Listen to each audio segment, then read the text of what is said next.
नमस्कार मेरे प्यारे दोस्तों, एक बार फिर से स्वागत है आपका अपने ही यूट्यूब चैनल में, जहां हम ह्यूमन हेल्थ से रिलेटेड हर दिन नई नई समस्याओं को डिस्कस करते हैं। फिर वो छोटी हो या बड़ी हो, हर समस्या को डिस्कस करने की कोशिश करते हैं, लोगों तक पहुंचाने की कोशिश कर रहे हैं, ताकि कोई भी ऐसी चीज़ ना रह जाए जो लोगों को ना पता हो। तो आज उसी सीरीज़ में हम जो डिस्कस करने वाले हैं, जो हमारा आज का प्रयास है, वो है लाइकेन स्क्लेरोसिस नाम से। आपने देखा होगा कि कभी कभी कुछ लोगों के स्किन पर, देखिए जनरली तो ये दिखेगा नहीं, ठीक है।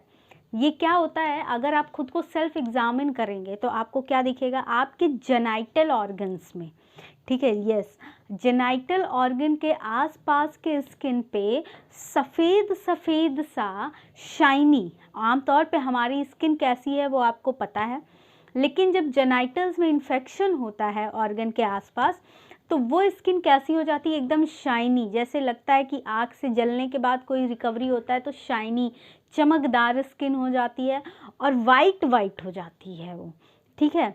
तो ये इन्फेक्शन एक ऐसा इन्फेक्शन है जो जनरली उस एरिया पे होता है जहाँ की स्किन बहुत पतली होती है, यानी कि जेनाइटल ऑर्गन्स के पास की स्किन। अब चूंकि वो स्किन बहुत पतली होती है, स्टार्टिंग में हम नोटिस नहीं कर पाते और धीरे से ही, धीरे धीरे मतलब साल 2 साल नहीं लगता, 1 या 2 दिन के अंदर ही सिम्टम इतने वर्स हो जाते हैं कि वो हो जाता है खुजली जैसी सिम्टम्स हो जाते हैं। और चूंकि स्किन बहुत पतली होती है वह जेनाइटल्स के पास की, तो जब आप ईचिंग करते हैं तो ब्लड आने की संभावना हो जाती है। स्किन आपको लगेगी थोड़ी सी हल्की सी उभरी हुई भी लगेगी, ईचिंग करेंगे तो ब्लड आएगा, वहाँ से कुछ भी हो सकता है, ठीक है, ब्लड या वाटरी डिस्चार्ज ईचिंग करने से वाली जगह पर, तो ये सारी चीज़ें हो सकती हैं। तो ये जनरली कहाँ मैंने बताया, जेनाइटल ऑर्गन्स के पास। फीमेल्स में ये वल्वा रीजन के पास होती है। वल्वा रीजन क्या होता है, देखिए मैं आपको बता देती हूँ, VULVA। वल्वा रीजन क्या होता है, देखिए वल्वा रीजन वो रीजन होता है जो वेजाइनल ओपनिंग के आसपास की एरियाज होते हैं, इंक्लूडिंग क्लिटाइरस। तो वो सारी चीज जगह जो होती है वो होती है वल्वा रीजन। तो वल्वा रीजन के आसपास के रीजन्स में ये इन्फेक्शन हो जाता है। तो अभी आज हम देखेंगे कि देखिए जो मैंने आपको बताया, it is a long term inflammatory skin condition है। भाई जेनाइटल के पास में स्किन में हो रही है तो स्किन की डिसीज़ है ये, ठीक है। कहाँ होता है, जैसे मैंने बताया जेनाइटल्स और एनल रीजन के आसपास होता है, ठीक है। तो अगर ये जेनाइटल रीजन में नहीं हो रहा है, जो कि बहुत रेयर भी होता है, तो अगर ये जेनाइटल एरिया के पास में नहीं हो रहा है तो इसको कहेंगे एक्स्ट्रा जेनाइटल लाइकेन स्क्लेरोसिस, ठीक है। इसका नाम है लाइकेन स्क्लेरोसिस, लेकिन अगर ये जेनाइटल के अलावा और किसी पार्ट में हो रहा है तो इसको एक्स्ट्रा जेनाइटल लाइकेन स्क्लेरोसिस कहेंगे, ठीक। अब इसके सिम्टम्स की बात करें तो मैंने पहले ही थोड़ी सी बात आपको बताई कि सफ़ेद रंग की चमकदार स्किन हो जाएगी और वहाँ पर क्या हो सकता है, थोड़ी सी स्किन उठी हुई भी लगेगी आपको, हल्की सी ईचिंग होगी, डिस्कम्फर्ट, जब आप कहीं पे बहुत लगातार खुजलाएंगे डिस्कम्फर्ट होगा, पेन होने लगेगा और ऐसा भी हो सकता है कि वो एरिया थोड़ी सी वहाँ से ब्लड आ जाए या फिर कुछ वाटरी डिस्चार्ज होने लगे, ठीक है। और क्या हो सकता है, पेनफुल यूरिनेशन भी हो सकता है, क्योंकि वल्वा रीजन के आसपास है। मेंस में भी होता है, ऐसा है नहीं होता, मेंस में भी होता है, आगे देखेंगे किस में होता है। और सेक्सुअल एक्टिविटीज़ में भी पेन हो सकता है। तो ये कुछ इसके सिम्टम्स हैं। तो देखिए, इससे आगे बढ़ने से पहले मैं आपसे एक रिक्वेस्ट करना चाहूँगी कि यूट्यूब पे हमारा एक और चैनल है 10 डायरेक्शन न्यूज़ के नाम से, जिसका डिस्क्रिप्शन में मैं लिंक शेयर करती हूँ, तो प्लीज़ आप उसको एक बार उस चैनल को भी विज़िट करें और उस चैनल को भी सब्सक्राइब कीजिए। अब हम इसके कॉजेज़ की बात करें तो देखिए, मैं कॉजेज़ की अगर बात करूँ तो ये कंटेजियस तो होता ही है, ठीक है। मतलब ये सेक्सुअल एक्टिविटीज़ के दौरान एक इंसान से दूसरे इंसान में तो फैलता ही फैलता है, साथ ही साथ छुआछूत से भी फैलता है, ठीक है। मतलब अगर इन्फेक्टेड पर्सन की कोई चीज़ आप यूज़ कर रहे हैं तो भी ये हो सकता है आपको भी, ठीक है। और ये हार्मोनल इम्बैलेंस की वजह से होता है। हार्मोनल इम्बैलेंस हो रहा है, जैसे कुछ महिलाएं जो मेनोपॉज पोस्ट मेनोपॉज की तरफ बढ़ती हैं, पोस्ट मेनोपॉजल वुमन की तरफ बढ़ती हैं, उनमें जो एस्ट्रोजन का लेवल, एस्ट्रोजन हार्मोन का लेवल कम होने लगता है। तो जब एस्ट्रोजन हार्मोन्स का लेवल कम होता है तो वजाइना की जो प्रोटेक्टिव एफिकेसी है वो थोड़ी सी लॉस होती है, तो उस वजह से भी ये इन्फेक्शन हो सकता है। तो इसलिए हार्मोनल इम्बैलेंस, और फिर it is an auto immune disorder हो सकता है, ऑटो इम्यून कंडीशन भी हो सकती है, और कभी कभी जेनेटिक फैक्टर्स भी होते हैं। ठीक है, अब देखिए ये किसको किसको अफेक्ट कर सकता है। तो जैसे कि हार्मोन है तो ये पोस्ट मेनोपॉजल वुमन को ज़्यादा इफेक्ट करता है, और उन मेल्स को इफेक्ट कर सकता है जिनका पेनिस में अनसर्कमसाइज्ड है।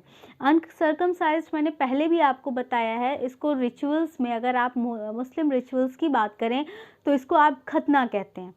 तो जिनका ये अनसर्कमसाइज्ड पेनिस है उनमें भी होने के चांसेस होते हैं, क्योंकि अगर फोर स्किन नहीं हटाई जाती है तो क्या होता है, इन्फेक्शन होने के, बैक्टीरिया और फंगस कुछ भी ग्रोथ करने के चांसेस ज़्यादा हो जाते हैं। तो ऐसे फीमेल्स में ये इन्फेक्शन होने के चांसेस बहुत ज़्यादा हैं। ठीक है, अब मैं डायग्नोसिस की बात कर लूँ अगर, तो देखिए अगर हम डायग्नोसिस की बात करें तो इसको तो पहले तो डॉक्टर आपसे क्वेश्चंस पूछेंगे, फिजिकल एग्जामिनेशन जो सेल्फ एग्जामिनेशन है वो, और फिर एक अगला तरीका है बायोप्सी। बायोप्सी में ऐसा नहीं कि आप आंखें खोलें और वो स्किन का पोर्शन ले लेंगे, ऐसा नहीं होता। पहले तो क्या करेंगे, थोड़ा सा उस एरिया को जिसको आप कहते हैं शून्य करेंगे, ताकि आपको कोई सेंसेशन ना हो। फिर वहाँ से आपके स्किन की थोड़ी सी पोर्शन को ले करके उसको लैब में टेस्टिंग के लिए भेज देंगे, इसको कहते हैं बायोप्सी। तो डायग्नोसिस का एक तरीका है बायोप्सी। फिर उसके बाद हम ट्रीटमेंट पे आ जाते हैं।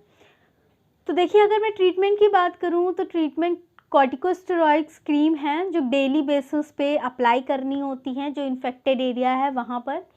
फिर और अगला ऑप्शन क्या है कि मेंस में अगर फोर स्किन को रिमूव कर दिया जाए, जो अनसर्कमसाइज्ड थी उसको सर्कमसाइज्ड कर दिया जाए अगर, तो ये एक ऑप्शन बेटर हो सकता है। और अल्ट्रावायलेट ट्रीटमेंट ऑफ इन्फेक्शन, ठीक है, इन्फेक्शन को अल्ट्रावायलेट ट्रीटमेंट रेज के थ्रू ख़त्म करने की कोशिश किया जाए। ध्यान दे करके कि जेनाइटल पे अल्ट्रावायलेट रेज नहीं अप्लाई करनी है, सिर्फ और सिर्फ जो इन्फेक्टेड एरिया है बस उतने में अप्लाई होना चाहिए, क्योंकि रेज का अपना अलग फंडा होता है। क्योंकि 5% केसेस में मैं आपको बता देती हूँ, 5% केसेस में ये जो इन्फेक्शन होता है ये स्किन कैंसर में भी डेवलप हो जाता है। और स्किन कैंसर जो है वो सबसे ज़्यादा जो मोस्ट इम्पॉर्टेंट कॉज है स्किन कैंसर होने का वो रेज ही है। तो अगर अल्ट्रावायलेट ट्रीटमेंट्स जो हैं स्किन पे दी जाती है, वैसे इसको अवॉइड ही करना होता है, अगर अल्ट्रावायलेट ट्रीटमेंट दी जाती है तो 5% chances of developing skin carcinoma is there. फिर उसके बाद हम आ जाते हैं, कुछ दवाइयों के नाम भी मैंने लिखे हैं जो इन्फेक्शन को ख़त्म करने के लिए होते हैं, इन्फेक्शन को मॉडिफाई करने के, पाइमेक्रोलिमस, साइक्लोस्पोरिन और मेथोट्रेक्सेट। ठीक है, फिर उसके बाद अगर महिलाओं में इन्फेक्शन की वजह से वेजाइना में पेन हो रहा है या फिर वेजाइनल टाइटनिंग हो गई है जस्ट बिकॉज ऑफ इन्फेक्शन, तो उस कंडीशन में क्या कर सकते हैं, थोड़ा वेजाइनल डायलेटर्स दिया जा सकता है जो कि ऑयल सॉल्युबल भी हो सकता है, वाटर सॉल्युबल भी हो सकता है, वेजाइनल डायलेटर दिया जाएगा, और या तो फिर लिडोकेन ऑइंटमेंट भी दिया जा सकता है। ठीक है, अब देखिए इसके आगे मैं आपको बता देती हूँ, कुछ लोग मुझसे पूछेंगे कि अगर ये इन्फेक्शन है, मैं आपको बता देती हूँ इन्फेक्शन अगर ऐसा कुछ होता है, कोई भी हो, बैक्टीरियल हो, फंगस हो या फिर ये लाइकेन जो कि ईजिली बिल्कुल नहीं रिमूव होता है, ऐसे कुछ इन्फेक्शंस हैं तो आपको अपना डाइट प्लान भी सोच समझ कर डिसाइड करना है, कुछ भी नहीं खा लेना है।